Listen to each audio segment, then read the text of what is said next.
허환구의 라디오 오늘. 여러분 안녕하십니까, 허환구입니다. 이틀 전 사회적 거리두기에서 생활 속 거리두기로 생활 방역으로 전환을 했는데요. 우려하던 일이 현실이 되고 만 걸까요? 황금 연휴 기간에 이태원 클럽을 방문했다는 용인 66번 확진자. 이 확진자와 접촉한 사람들 가운데 오늘만 13명의 확진자가 추가로 발생했습니다. 66번 확진자와 관련해 확진 판정을 받은 사람은 이렇게 해서 모두 15명으로 늘었습니다. 5월 1일 오후 11시부터 다음 날인 2일 새벽 4시까지 이태원의 클럽과 주점 5곳을 돌아다닌 66번 확진자. 생활방역으로 돌아서자마자 발생한 무더기 확진 환자. 벌써 생활방역의 한계가 찾아온 것 아니냐는 우려도 나오고 있습니다. 다시 주말과 휴일이 찾아옵니다. 밀집 지역 방문은 최대한 자제해야겠습니다. 5월 8일 금요일 라디오 오늘 광고 듣고 시작합니다.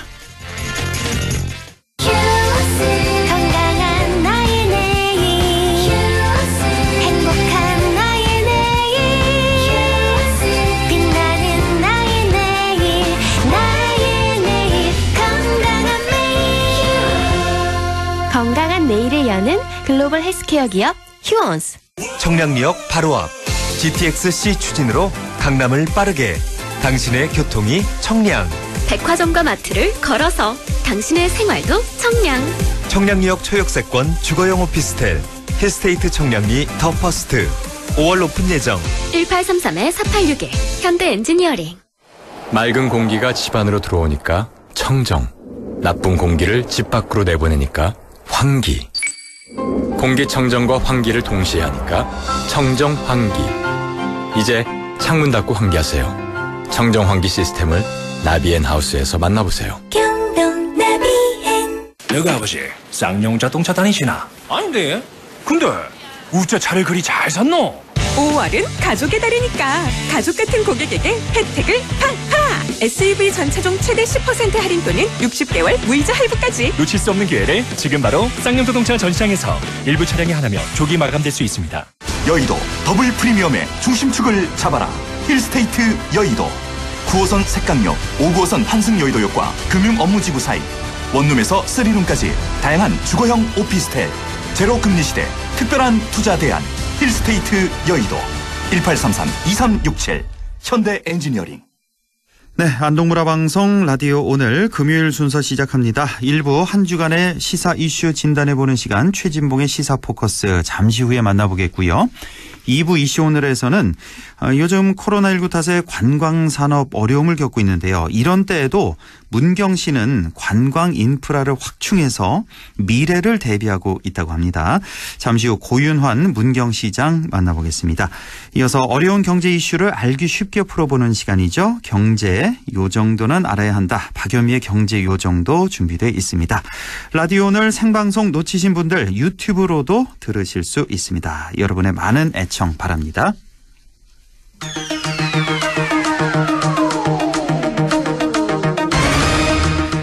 네, 최진봉의 시사 포커스 시작합니다. 오늘도 성공회대 최진봉 교수와 함께합니다. 교수님 안녕하십니까? 네, 안녕하십니까? 네, 오늘은 조국 전 장관 얘기부터 좀 해보겠습니다. 정말 오랜만에 다루는데요.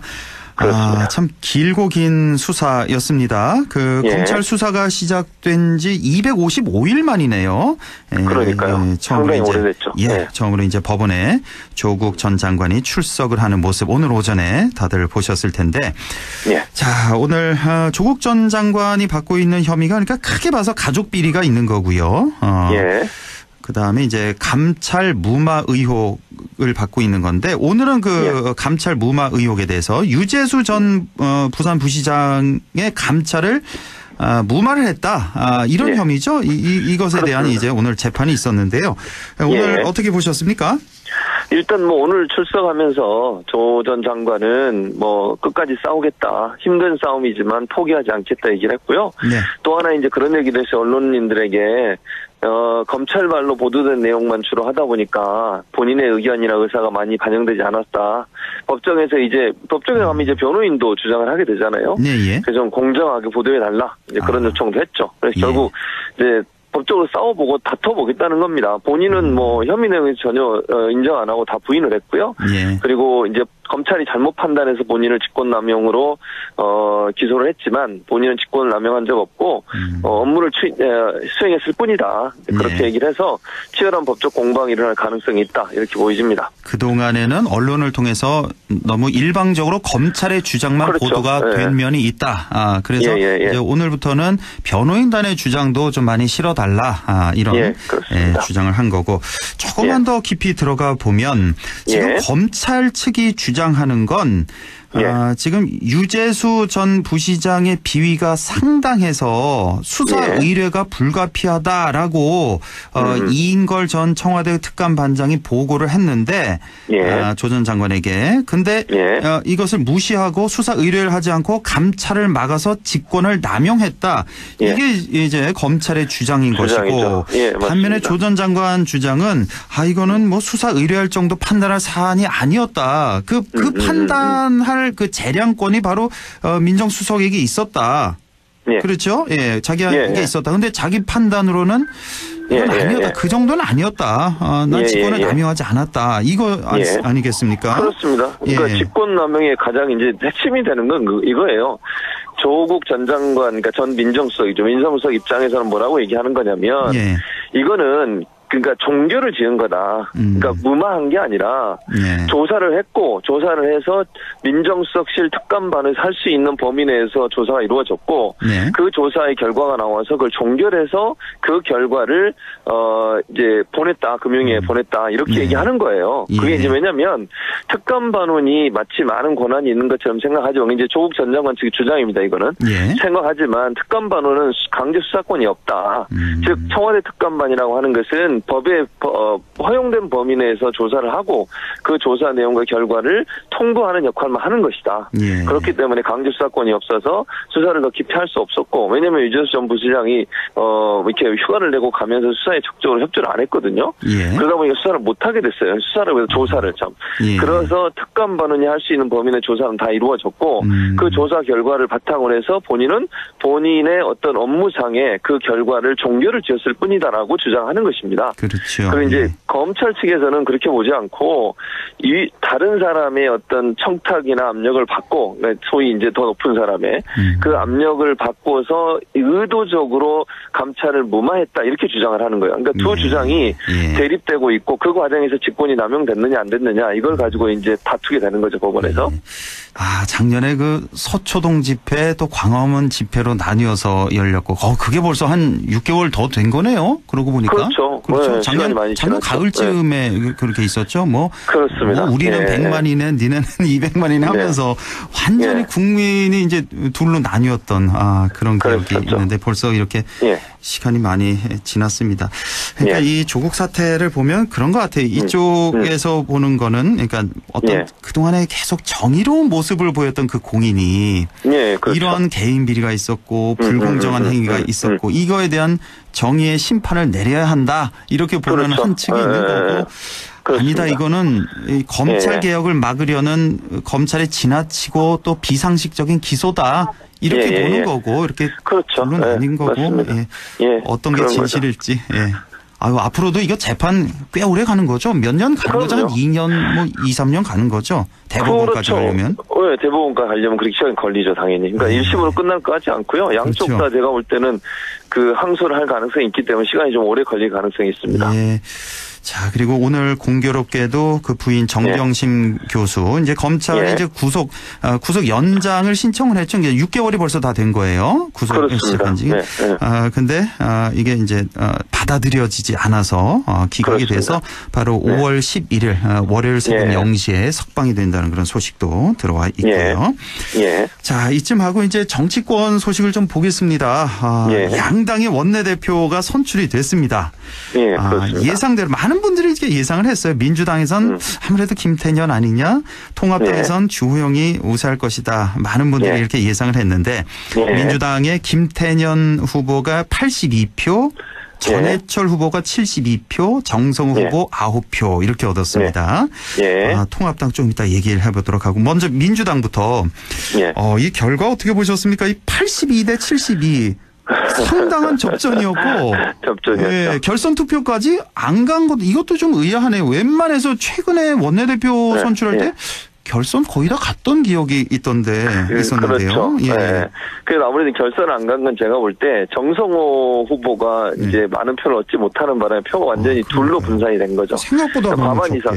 예, 이제 과반 이상을 얻으면 이제 바로 한 번은 끝나는 거거든요. 예. 그래서 이제 김태년 후보가 과반 이상을 얻는 바람에 결선 투표를 안 하게 됐는데 그 과반이 정확히 82표인데 82표를 그렇죠. 얻었어요. 참. 그러니까요. 그러니까 그게 얼마나 팽팽했나라고 볼 수 있는데 사실 이제 김태년 후보나 아니면 전해철 후보는 두 분 다 이제 친문으로 분류가 되잖아요. 그렇죠. 예. 그러니까 친문 성향의 후보를 미는 것이 전반적인 이제 어떤 기류였고 그 중에 이제 아마도 저는 뭐 비슷하게 나왔습니다만 약간의 차이가 난 것은 견제 심리도 있지 않나 하는 생각이 들어요. 그러니까 두 분 다 친문이긴 하지만 전해철 의원은 그야말로 진문이라고 소위 얘기할 수 있는 그렇게 볼 수 있잖아요. 근데 김태년 의원은 친문이긴 하지만 당권파기도 하거든요. 즉 이해찬 대표하고도 가깝고 정책위원장을 했기 때문에 일정 부분 너무 이제 대통령 가까운 분이 되는 것에 어떤 견제 심리가 일정 부분 작동하지 않았을까. 물론 뭐 볼 수가 있군요. 네, 표가 너무 크게 차이가 안 나서 그렇게 보는 것이 좀 무리일 수도 있지만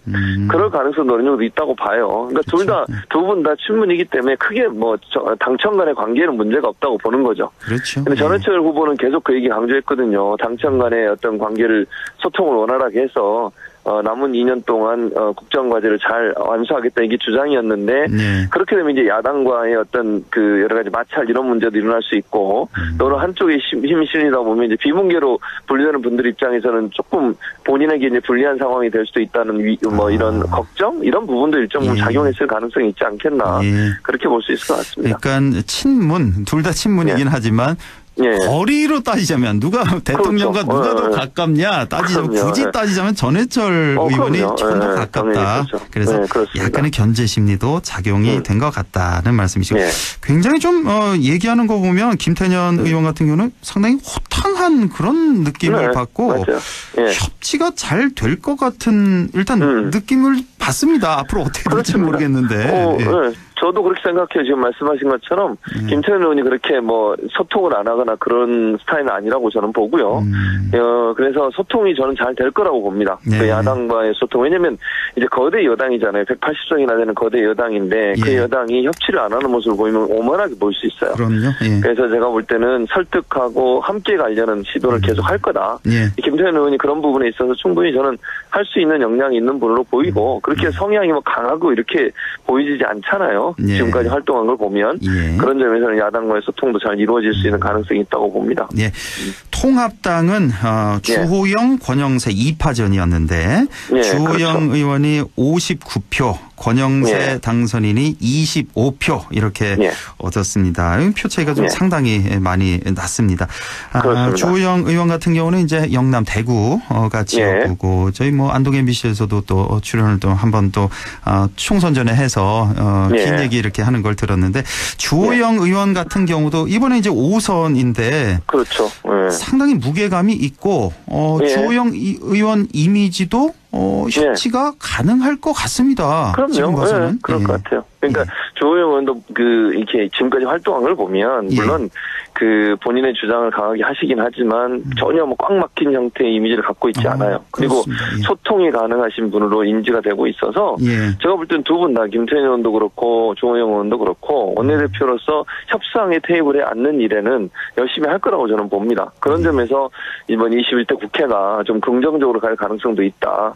그래서 늘 싸움하고 정쟁하고 이런 모습만 보였는데 물론 뭐 전혀 그게 안 보이질 않겠죠. 뭐 여야 이제 원내대표가 되셨으니까 또 입장이 달라질 수는 있겠지만 기본적인 성향 자체가 말씀하신 것처럼 소통하고 화합하는 모습을 보여주는 그런 그 모습이 있었기 때문에 제가 볼 때는 화합이나 소통이 잘 될 거다 이런 생각이 듭니다. 그러니까 국회를 보는 국회의원들을 보는 우리 국민들의 시선은 뭐 보수 진영이든 진보 진영이든 같은 마음일 것 같아요. 좀 우리 국민들 마음을 좀 대변해서 나라 좀 우리 모두 잘 살게 해달라 이건데 지난 2년간 이거 뭐 좀 동의를 안 하는 분들도 계시겠지만 통합당의 원내대표 지난 2년간 이제 나경원, 심재철 원내대표지 않습니까? 그러니까 너무나 좀 뭐 그쪽에서도 할 말은 분명히 있겠습니다만 너무 지나친 측면이 있었던 것 같아요. 그러니까 너무나 그럼요. 무조건 다 반대를 하고 나와서 정작 정말 이거는 반대할 만한 거다. 그래서 반대를 해도 이게 국민에게 다가가지 못했던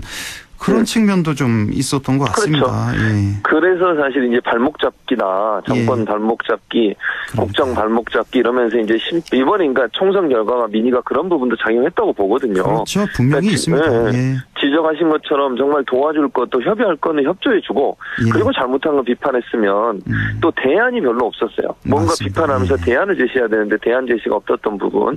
그러다 보니까 이제 비판을 위한 비판, 정쟁을 위한 비판 이렇게 되니 그 비판이 별로 효과를 못 얻는 경우가 났으니 주호영 원내대표, 신임 원내대표 같은 경우에는 그런 부분을 제가 볼 때는 그렇게 하지 않을 거라고 기대가 되거든요. 네, 그렇게 하셔야죠 이제. 예, 정말. 네, 그래서 저는 그런 모습이 결국 통합당이 다시 지지를 끌어낼 수 있는 방법이 될 수 있다는 생각이 듭니다. 그러니까 그 정점에 있었던 사건이 저는 개인적으로 그렇게 생각합니다. 그 총선 바로 직전에 민주당에서 이제 국민 긴급 재난지원금 얘기를 할 때 민주당에서는 70% 정도 선별 지원을 이걸 주장을 했잖아요. 그러자 황교안 전 대표가 불과 한 일주일인가 2주를 남겨놓고 아니다 전 국민 다 주자 그랬잖아요. 50만 원씩. 그렇죠. 1인당 50만 원씩 다 주자.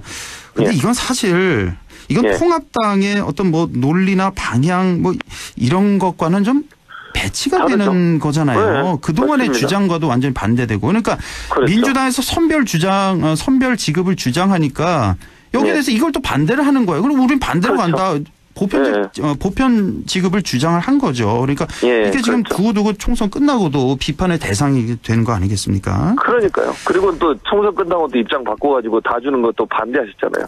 또 바꾸고. 이렇게 왔다 갔다 하니까 결국 이게 정책적인 어떤 뭐랄까 일관성도 없고 정말 국민을 위해서 정치를 하는 건지 아니면 당선을 위해서 정치를 하는 건지 이제 이런 어떤 비난 비판을 피하기 어려운 상황이 돼버린 거죠. 예. 자, 주호영 원내대표 체제가 이제 들어서니까 이제 정말 국민발을 보고 그렇게 의정을 활동을 했으면 좋겠고요. 자, 지금 양당의 그 비례정당들 더불어시민당과 미래한국당 이게 합당 과연 지금 하느냐 안 하느냐 하면 언제 하느냐 이것도 지금 말이 되고 있는데 지금 민주당 같은 경우는 권리당원 투표를 했습니다.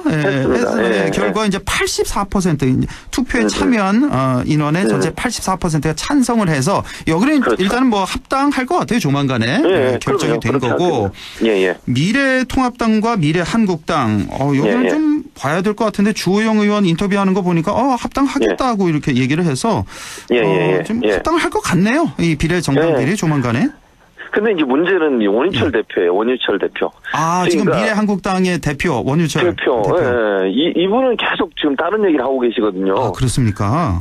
그래서 이 원유철 대표가 어떻게 나오느냐가 이제 중요한데 왜냐하면 물론 이제 원내대표가 추진하면 할 가능성이 높지만 그래도 지금 법적으로는 다른 정당이잖아요. 그렇습니다. 자매 정당이긴 하지만 원내대표 따로 있고 대표도 따로 있고 이런 상황이에요.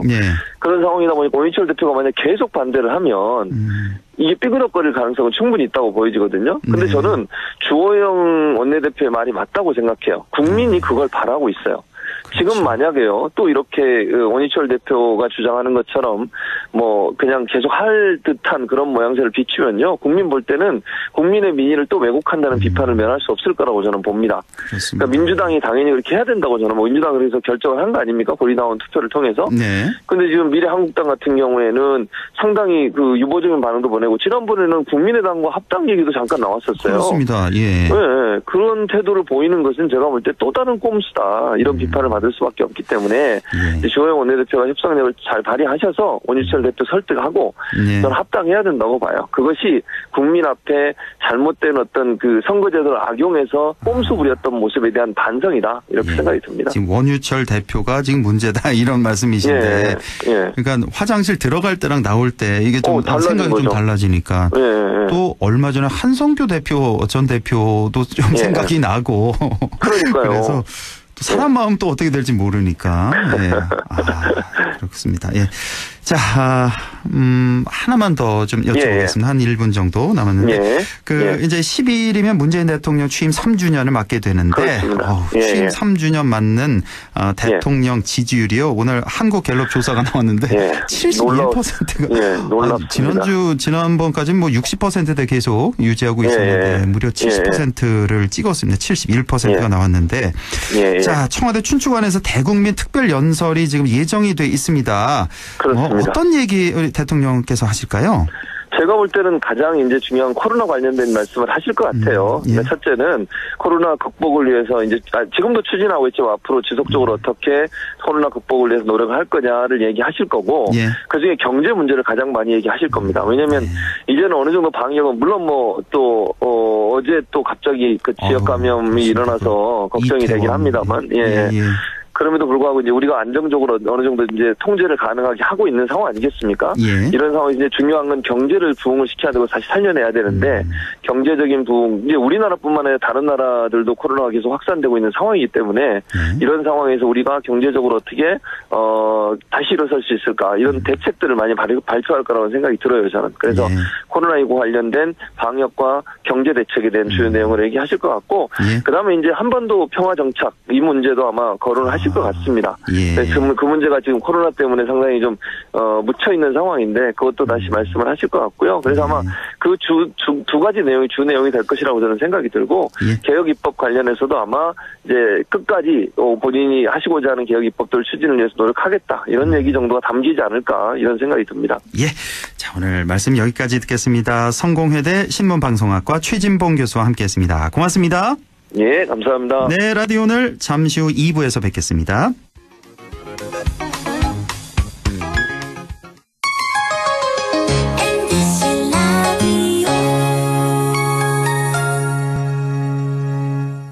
할인점보다 더 실속 있고 편의점보다 더 편리하게 살 수 있는 곳, 시장보다 더 정이 넘치고 백화점보다 더 품격 있는 곳, 이런 곳이 없을까요? 네, 우리 동네 우리 할인점 홈마트가 있습니다. 지난 25년간 항상 고객과 함께한 홈마트. 용상점, 자이점, 신용주점, 사천점에서 새롭게 고객님께 다가갑니다. 홈마트.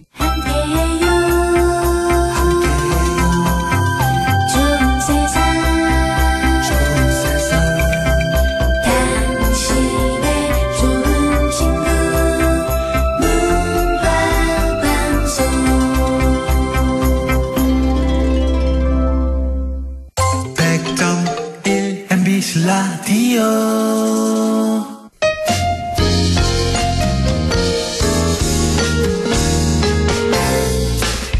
지금 여러분께서는 안동 MBC 시사정보 프로그램 허환구의 라디오 오늘을 듣고 계십니다. 저는 사생결담 강재입니다.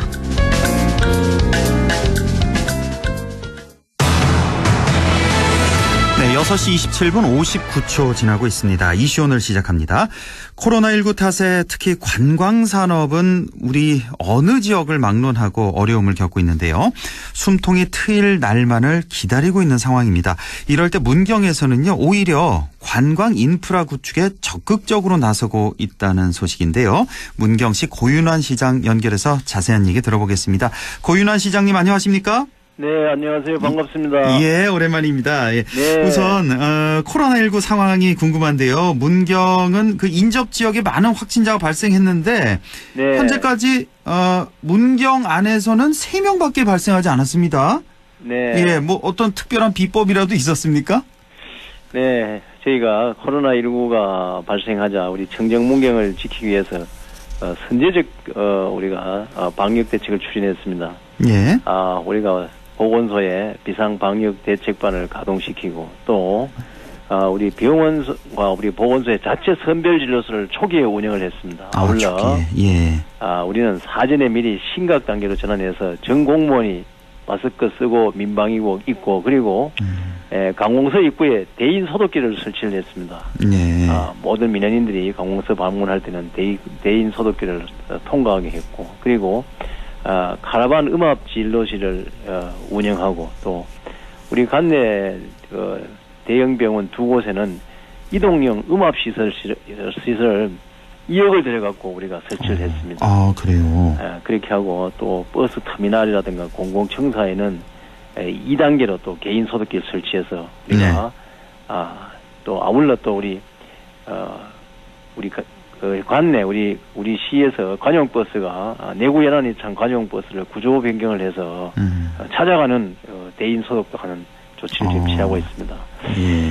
뿐만 아니라 우리가 사회복지시설이 굉장히 취약합니다. 우리가 몸이 불편한 어르신들이 이렇게 입원해 있는 곳인데 여기에는 이동식 음악기를 설치하고 또 우리 거기에 근무하는 우리 간호사, 요양보호사 이분들에게는 의료용 소독기하고 위생복도 전부 우리가 우리 시민 후원금으로 지원을 했습니다.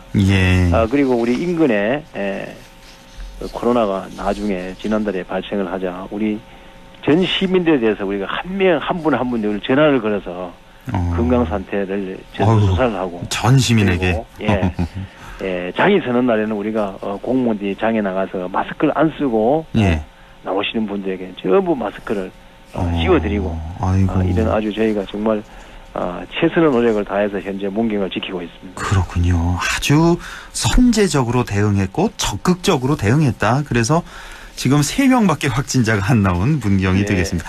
마지막으로 언제 나왔는지 기억도 잘 안 나시겠네요, 그러면? 그렇습니다. 하도 오래돼서. 자, 그런데 이렇게 확진자는 그렇다 쳐도 경제적인 타격, 경제적 위축까지는 피하기 어려웠을 것 같아요, 문경도 역시. 네, 그렇습니다. 지역 경제도 우리나라 경제의 한 부분이기 때문에 굉장히 어렵습니다. 앞으로가 중요할 텐데 지역 경제 회복을 위해서 어떤 노력을 기울여 나갈 계획이신지요?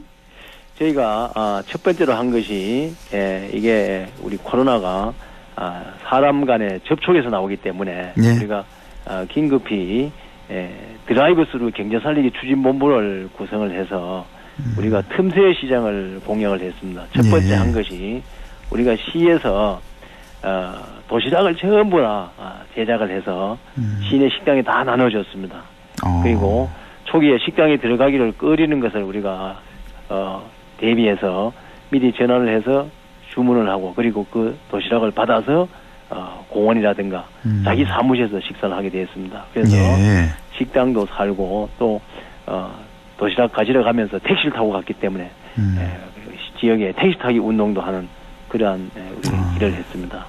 두 번째로 지역의 농산물 판매가 알다시피 급격히 판매가 줄어들어서 우리 관내 문경 출신 출향인들 3,500분들에게 전부 다가 저희가 출향인들에게 우리가 편지를 보냈습니다. 편지를 보내서 우리 농산물 팔아주기로 했는데 저희가 무려 1억 9천만 원의 성과를 올렸습니다. 지금도 계속해서 문경에 우리 농산물이 출향인들이 구매해 주셔서 감사드리고 아울러 전통시장에 쓸 수 있는 그 온누리 상품권이 우리 원도심에서 쓸 수 있도록 그렇게 도하고 협의해서 이렇게 확정을 해서 현재 지금 온누리 상품권을 쓸 수 있는 지역을 확대를 했습니다. 아울러 우리가 지금까지 이 행사가 지금 다중 집합 행사가 전부 다 지금 스톱되어 있습니다. 그렇죠. 그래서 저희가 이제 앞으로 이제 생활 방역으로 가면서 지금까지 200명, 300명 모이던 것을 3분의 1만 모여서 그 대신에 행사를 3번 해야 되는 거죠. 회의를 해도 인원을 30명을 넘지 않게 해서 3번씩을 해서 회의는 하되 좀 우리가 힘들지만은 회의는 하되 한꺼번에 많이 모여서 집단 감염이 발생하지 않도록 어떤 최선을 다하고 있습니다. 거리두기를 하면서 일상 경제 활동을 하는 그 전략이 우리 문경시 전략입니다. 두 마리 토끼를 다 잡는 방역과 경제 활성화. 밑에 공무원들이 너무 힘들다고 좀 투덜투덜 되지 않습니까? 바로 그렇습니다. 우리 공무원들이 힘듭니다. 이게 그러니까요. 옛날 같으면 회의를 150명, 200명 회의실에 해서 마이크 설치해서 한 번 하면 될 것을 3번씩 해야 되니까 아무래도 우리 일하는 공무원들이 좀 힘듭니다. 정말 그런 면에서 요사이 우리 공무원들이 국가 우리 코로나 지원금 시민들에게 배분하는 문제며 정말 아이고 그렇죠. 고생을 많이 하고 있습니다. 저 코로나 완전히 잡으면 정말 좀 상도 좀 많이 주시고 포상 휴가도 좀 많이 주시고 그래야 될 것 같아요. 생각입니다. 자, 문경하면 우리 다 알다시피 광업도시에서 이제 관광도시로 아주 성공적인 탈바꿈을 한 곳인데요. 네. 지역 관광산업 발전이 이제 지역 경제 회복에도 큰 도움이 될 것 같은데, 지금, 아무래도 코로나 때문에 타격이 클 것 같은데, 지금 관광산업은 어떻습니까? 사실, 예, 우리나라가 지금 우리나라 전체적으로 봤을 때 가장 코로나 사태로 인한 타격이 큰 데가 바로 관광 쪽입니다. 우리 그렇죠. 문경도 예. 예외가 아닙니다. 특히 우리 문경은 근대화의 한 몫을 담당했던 무연탄과 시멘트 생산의 대표적인 도시였으나 지금은 관광 도시로 변해가고 있습니다. 문경은 우리 남한 최장의 백두대간이 지나가는 산세는 아주 절경을 이루고 또 아름다운 옛길 문경 세제가 있고 또 가은읍에는 문경 에코랄라, 철로자전거, 관광사격장 등 풍부한 관광 자원이 있습니다. 하지만 코로나19 여파로 관광객 수가 무려 50% 감소하는 관광 분야에서 큰 타격이 있었습니다. 예. 현재 약간 상태가 진정되면서 관광시설들이 하나둘 문을 여는 단계에 있습니다만은 아직 종식되지 않는 만큼 관광객들이 안전하게 문경을 찾고 또 코로나로 인해서 지친 몸과 마음을 문경에서 회복할 수 있도록 지금 방역과 예방 활동을 하면서 관광에 저희가 우리가 힘을 쏟는 그러한 진짜 투트랙을 지금 추진하고 있습니다. 그러니까 문경 관광객 수가 50% 이상 감소했군요. 뭐 정확한 집계는 아니겠습니다만 한 그 정도 반 이상 감소했다. 그러니까 얼마 전에 또 연휴가 있었잖아요. 5월 초, 4월 말 5월 초. 그때는 좀 많이 찾으셨는지 모르겠네요. 관광객들이. 그때 사실 연휴 때는 예년에 70%까지 회복을 했습니다. 예년에 70%까지 차츰차츰 이렇게 회복을 하고 있군요. 자, 이렇게 회복하는 이유 중에 하나가 문경시에서 아주 지금 관광 어떤 시설들 새롭게 정비를 하고 있는데, 얼마 전에 지난달 27일입니다. 문경 단산에 모노레일이 개통을 했습니다. 단산 그 정상까지 가는 3.6km로 국내 최장 모노레일이라고 하는데, 시장님께서도 현장 다녀오셨을 거 아니에요? 이 단산 모노레일 자랑 좀 해주세요. 네, 우리 단산 모노레일은 우리 조금 전에 말씀했다시피 3.6km 전국 최장이고 거기가 해발 956m 높이도 가장 높습니다. 그래요? 현재 모노레일에서 출발점이 다만 해발 260m에서 출발하는 정말 국내에서 가장 긴 산악 모노레일입니다. 이 모노레일 타고 오르면 정상에 올라가면 백두대간의 우리 문경에 갖고 있는 명산, 조령산, 주울산, 희양산, 대야산이 그냥 한눈에 딱 보입니다. 그리고 날이 맑은 날은 소백산 천문대가 보입니다. 그렇습니까? 정말 아주 우리 탁 트인 전망대에 올라서 정말 하늘의 신비함을 맛볼 수 있는 그야말로 정말 명품 모노레일입니다. 모노레일은 개장 이후에 지금 오늘까지 연일 매진이 되고 있습니다. 오늘 앞으로 현재 건설 중인 중부 내륙 고속 철도가 2년 뒤에 개통되면 우리 문경은 정말 모노레일과 그리고 문경 세제를 통해서 새로운 지역 경제 활성화의 촉매가 된다고 봅니다. 예. 그러니까 지난달 27일 개통을 해서 연일 매진되고 있다. 근데 제가 이제 TV로 이렇게 봤는데요.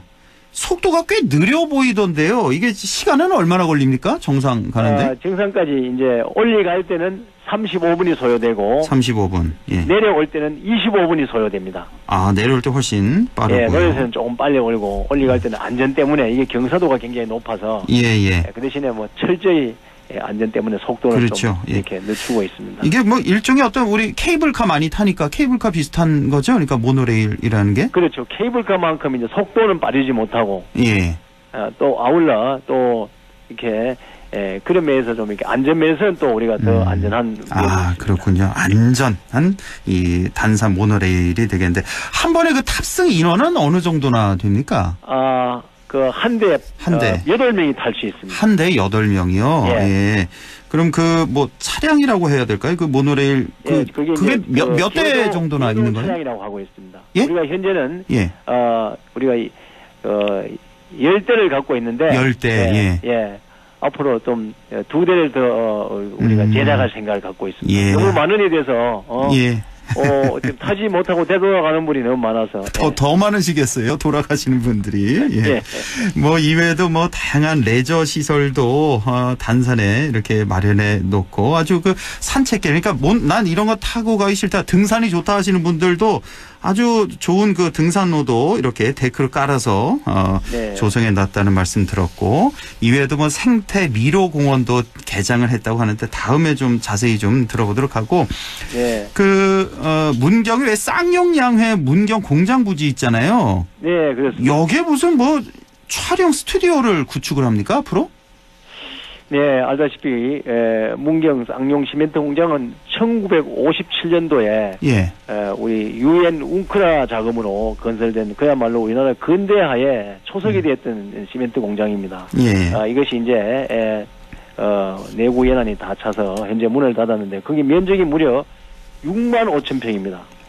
그래요. 여기에 우리가 현재 도시재생 뉴딜 사업을 이제 추진하고 있는데 그러면서 우리가 거기에 국비하고 도비를 25억을 받고 우리 시비 10억을 보상해서 총 35억으로 이 부지 중에 한 2,000평 부지에 700평 규모로 영화 실내 촬영 스튜디오를 구축하게 됩니다. 그래요? 이 사업은 문화체육부, 관광부 산하 영화진흥위원회에서 저희가 공모사업에 응모를 해서 선정이 되었습니다. 현재 문경에는 문경세제하고 또 가은에 사극 촬영장이 있습니다. 그리고 현재 아주 많은 우리 영화를 사극을 문경에 촬영하고 있는데 실내 스튜디오가 없어갖고 사실 날씨가 흐리다든가 하면 촬영이 중단된다든가 실내 촬영장을 이렇게 만드신다는 거. 알겠습니다. 시간이 많이 지나서요. 끝으로 우리 지역민들에게 당부하고 싶은 말씀 전해주시죠. 네, 요사이 코로나19로 모든 힘든 시기를 보내고 있습니다. 그렇지만 우리 문경 시민은 청정 문경을 지키겠다는 일념으로 하나된 마음으로 우리가 최선을 다해서 현재 문경을 잘 지켜내고 있습니다. 앞으로도 시민 여러분 마스크 쓰기 철저히 해주시고 기친 예절과 우리 사회적 거리두기에 우리가 함께 지혜를 발휘해서 계속해서 청정 문경을 지켜나가길 빕니다. 감사합니다. 알겠습니다. 하루빨리 코로나가 좀 종식돼서 관광도시 문경이 더 활기를 띠기를 바라겠습니다. 저도. 오늘 말씀 잘 들었습니다. 네, 감사합니다. 네, 고맙습니다. 지금까지 고윤환 문경시장이었습니다. 네, 박연미의 경제요정 바로 이어가겠습니다. 박연미 경제전문기자 만나보죠. 안녕하십니까? 안녕하세요. 네, 자, 전국민 고용보험 제도에 대한 논의가 슬슬 지금 나오고 있는데요. 건강보험 같은 경우는 이제 전 국민이 다 가입돼 있는데 고용보험은 지금 그렇지 않은 상황이죠? 네, 그렇습니다. 3월 기준으로 우리 2,770만 근로자 중에서 1,370만 명만 가입이 돼 있어요. 한 절반 정도? 되네요. 절반 정도는 이 고용보험의 그 사각지대에 계신 분들인데 쉽게 말씀드리면 우리가 회사 다니다가 회사 더 이상 못 다니는 사정이 생기면 실업급여 받게 되잖아요. 택배 기사나 방문해서 이제 학습지 가르쳐 주시는 선생님들, 보험 설계사 이런 분들은 실직해도 실업급여 못 받습니다. 이른바 뭐 특수 고용직 이런 분들이죠, 그러니까. 그렇죠. 이분들을 고용보험의 틀 안에 들어오실 수 있게 하자 이런 주장이죠. 자영업자도 여기에 포함되는 거죠? 고용보험 혜택 못 받는 거죠? 네, 자영업자는 그런데 사실 기존에도 본인이 원하면은 가입을 하실 수가 있었어요. 400만 명이 약간 넘는 숫자인데 이분들은 사실상 가입률이 1%도 안 됩니다. 그래요? 네네. 이게 아마 여러 가지 이유가 있을 텐데요. 회사 다니는 분들은 회사하고 본인하고 반씩 부담을 하잖아요. 그런데 자영업자나 그 이른바 개인 사업자로 돼 있는 분들은 가입의 문호를 열어준다고 해도 100% 본인이 보험료를 부담해야 하기 때문에 소규모 가게에선 이걸 부담스럽게 여기는 분들도 계시고 내지는 소득이 너무 드러나는 걸 또 원치 않는 분들도 일부는 계시지 않을까 이렇게 추정을 해봅니다. 그러니까 지금 자영업자 400만 명 중에 1% 정도밖에 이 고용보험을 가입하지 않고 있다 이런 얘기인데 그렇다면 그 당사자들 입장이 중요할 것 같은데 그럼 이분들 뭐 특수고용직들이나 자영업자들이나 그러면 전 국민 고용보험 제도를 실시하겠다고 하면은 반대할 분들도 많이 계신다는 얘기가 되겠네요. 이게 이제 그 반반인 것 같아요. 하나는 실직했을 때 이런 사회보장제도 안에 들어가 있으면 든든하죠. 그럼요. 그런데 예. 보험이잖아요. 예. 보험이라는 건 보험료를 냈을 때 유사시에 혜택을 보시는 거거든요. 예. 그렇다면 평소에 내가 보험료를 부담할 의지가 있으셔야 되는 거예요. 의지 혹은 여유가 필요하신 그렇죠. 거겠죠. 그런데 예. 특수고용직 노동자들 상당수가 저소득이시기 때문에 예. 내가 지금 먹고 살기도 빠듯한데 언제 받게 될지 안 받게 될지도 모르는 고용보험료를 그렇죠. 내기는 부담스럽다거나 아예 나는 필요 없을 것 같다 이렇게 생각하시는 분들도 좀 계시는 것 같고요. 예. 자영업자 가운데는 사실 상당 부분 그 소득을 신고하는 과정에서 이게 투명하게 소득이 신고되지 않는 분들도 아주 극소수는 계실 거고 예. 내지는 자영업자 가운데서도 이 웬만하면은 간판 내릴 일이 없을 텐데 내가 이게 꼭 필요할 거냐 고민하시는 분들도 좀 계시는 것 같아요. 그런 상황이군요. 그렇다면 이렇게 보험료를 낼 여유가 좀 안 되는 분들, 그러니까 보험료를 전체를 다 내야 되니까 근로자 같은 경우는 반만 내면 되는데, 그렇죠. 그렇다면 정부에서도 이 전국민 고용보험제도 실시하려면은 어떤 지원책 이런 것도 좀 마련해야 될 것 같은데요. 네, 근데 이게 만만치가 않아요. 하나는 기본적으로 이분들이 근로자이냐, 누구에게 고용되어 있는 상태의 사람들이냐, 아니면 개인적으로 사업을 하는 사람들이냐에 대한 법적 지위를 구분을 해야 합니다. 후자에 좀 가까운 것 같네요. 말씀 들어보니까. 그렇죠. 그렇기도 하고 또 한 가지 문제는 어떤 게 있을 수 있냐면, 그러면 기존에 회사 다니는 사람들도 회사에서 반 부담하지 말고 나라에서 해줘야 되는 거 아니냐. 그렇죠. 이렇게 주장하실 수가 있거든요. 해서 법적인 문제, 일단 근로자냐, 사업자냐, 그리고 여러 가지 플랫폼 노동하시는 분들은 배달의 업체에서 내가 일하지만 법적 지위로는 개인 사업자거든요. 예. 배달하시는 분들과 그 배달의 운영업체 사이에는 이 지배관계가 존재하느냐, 실질적으로 노사 간의 관계가 존재하느냐 이런 것들 좀 따져봐야 될 게 되게 많아서 그렇군요. 이게 간단치는 않습니다. 그리고 재원이 좀 많이 필요하기도 하고요. 그렇겠네요. 전국민 고용보험제도 앞으로 충분한 좀 논의가 있어야 되겠고, 사실 건강보험도 그렇고 가장 확실한 재테크 수단이 왜 국민연금 같은 경우도 싫어하는 분들이 꽤 많잖아요. 그러니까 이 고용보험제도 아주 조심스럽게 접근을 좀 해야 될 것 같습니다.